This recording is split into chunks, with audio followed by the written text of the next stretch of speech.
Havoc is occupied. His identity is shrouded in such mystery, he's only known to law enforcement agencies as the Voyeur.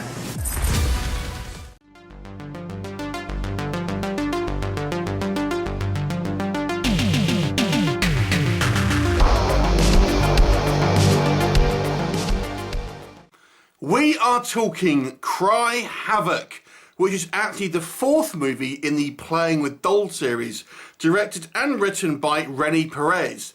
Now this one stars Charles Bronson lookalike Robert Bronzi, along with Emily Sweet and Richard Tyson, who reprises his role as the Voyeur.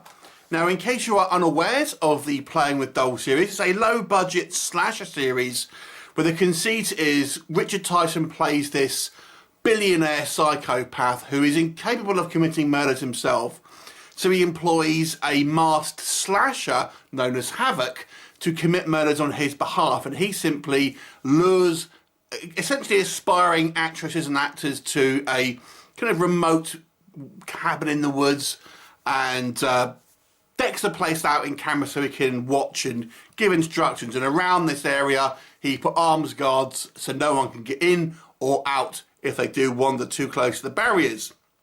So the setup is quite good. Now, the first two movies were very similar to each other, with a very similar kind of premise, as this one is, to be fair.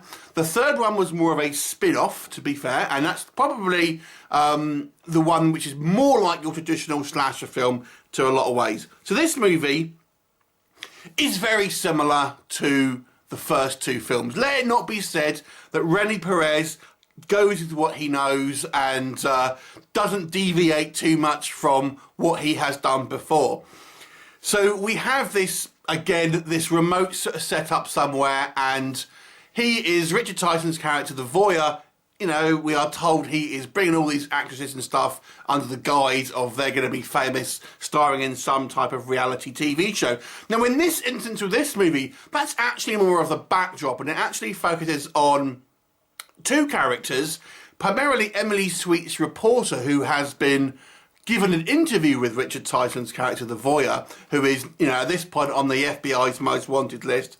And so we do get a little bit of a dialogue scene in regards to maybe some of the answers, some of the backstory for both him and Havoc himself, maybe how they met. But of course, this is probably just going to be a setup to lure this reporter in rather than an actor in this instance. But we are told there are various actors on site at this time, and we do see some kills that are happening in regards to that.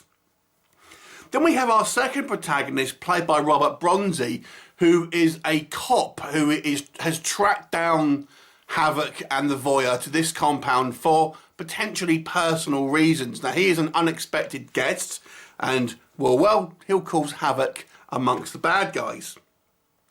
So let's talk about maybe what works first of all. Alright, so Rene Perez, I do like his visual style here. He has quite a unique flair to his work. He always likes to set his films in kind of bright daylight, so it looks somewhat unique as a kind of slasher movie, because everything is bathed in kind of sunlight and the contrast is kind of turned up, so it gives it a somewhat of a unique feel.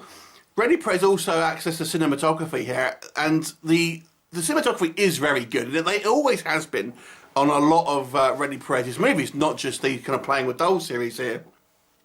There's many pretty girls in this movie, and the lots of times they'll be running around bare-chested, so, you know, so any of you red-blooded types will sure to be appreciative of that. There's lots of gore in this movie. The first two Playing with Dolls series were actually relatively light on gore, but here they absolutely make up for it with lots of kind of gore shots, lots of kind of decapitations, heads getting chopped off, limbs getting sawn off, things like that. Havoc continues to look like a great movie villain, very much your kind of your Leatherface style movie villain, which I suppose obviously is a direct influence of this movie. In fact, the original movie was called Leatherface in the UK, obviously because it's how similar the kind of the bad guys look. And then you've got Robert Bronzi here, who is garnering somewhat of a cult following doing a lot of films that obviously the Charles Bronson, the man who he very much looks like, obviously those sort of movies that he used to do, the cop movies, the kind of Western films. I'm not sure if Charles Bronson ever did a slasher film, but nonetheless, out comes Robert Bronzi with pure 70s swagger, complete with bell bottoms and big 70s collars, as I kind of appreciated. The action is obviously well shot. There is a little bit of variety in regards to it's not just horror. We have all these kind of guards that are kind of like stationed around, so we do get some action sequences as well. And the movie does take, although it's a very similar setup, the focus is more on this kind of reporter and Robert Bronzi's cop, and we just have these actresses in the background. So it does try to maybe at least have a slightly different point of view. But what doesn't work? The actual setup is pretty much the same as the first film, despite the fact that this movie is coming from a different point of view, i.e. the police point of view and maybe the reporter's point of view. It's essentially the same setup, and it's more or less the same film done over and over again. Only the third film really tried to do anything different in this kind of franchise, and I do feel this franchise now is becoming a little stale, despite the fact that it is quite enjoyable still.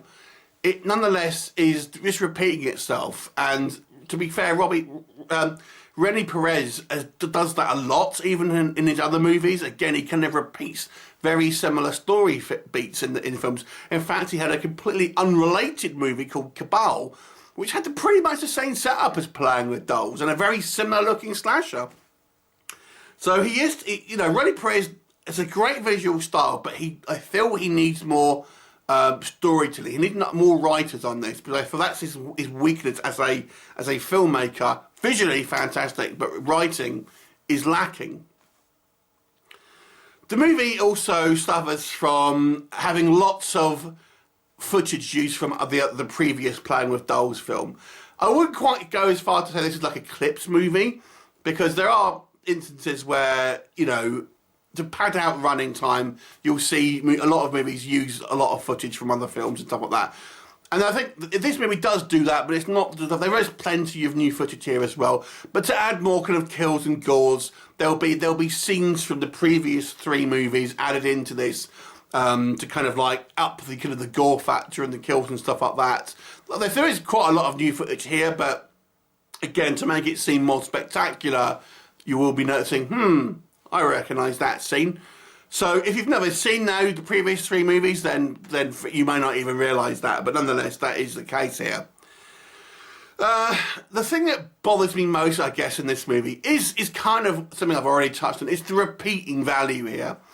It follows very much the same beats as the previous movies, and we have Robert Bronzi's cop coming in just like the first movie and having shootouts of all the kind of the bad guys, which actually takes up a large amount of the running time here. And let me tell you, these bad guys must go to this stormtrooper school of shooting here, because they cannot hit the side of a barn door with their kind of shooting skills here. And they are armed with machine guns. Yet Robert Bronzi never seems to get even close to being hit with any type of bullets. Yet he manages to take out all of the kind of the bad guys with just a pistol. So it's a little silly. And I think maybe if you wanted to have all the guards, you need to dial back how many there are and actually have a little bit of more tension. Because it just feels like these scenes are cheap to make, and they're kind of like, they're action scenes that they drag on a little bit because they just goes on too long, because there's just too many of them, and it just becomes silly and unrealistic. I feel Rene Perez sometimes doesn't know how to end a movie, because sometimes its endings are a little bit unsatisfying, and this one does kind of veer into that category. Maybe not as bad as some of the other previous ones, but again, I feel the ending, things aren't resolved. The fates of certain characters are a little unknown at this point, and I feel like there needs to have a bit more of a definitive ending in a lot of the Rene Perez movies. So overall, I would say the one thing with this movie, because it has a lot more gore than a lot of the other films. And I think Robert Bronzi makes an interesting kind of leading man. If you're a fan of Charles Bronson, he doesn't have a huge amount of dialogue, and I think he struggles with that sort of side of stuff. So they have kept the dialogue to a minimum a minute. I think it sounds like it's been ADR'd as well.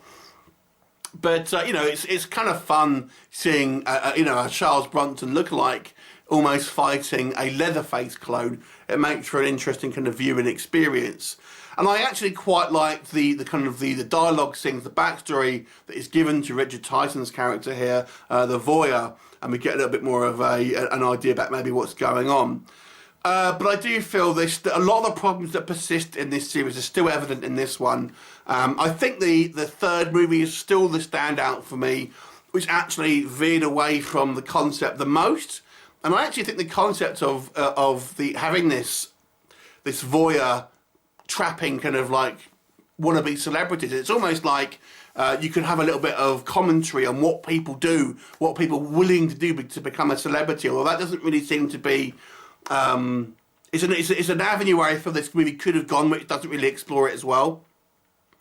And I think the third movie actually went away from that, but it ended up being the best film, to be honest, but even though it was traditionally more of just a regular slasher film. This one, I would say, has more of an interest to me than the first two movies, but I still feel the third one is the best. So I'll give this one a 5 out of 10. Have you seen it? What did you think of it? Leave me a comment and I'll look forward to seeing it next time. Bye for now.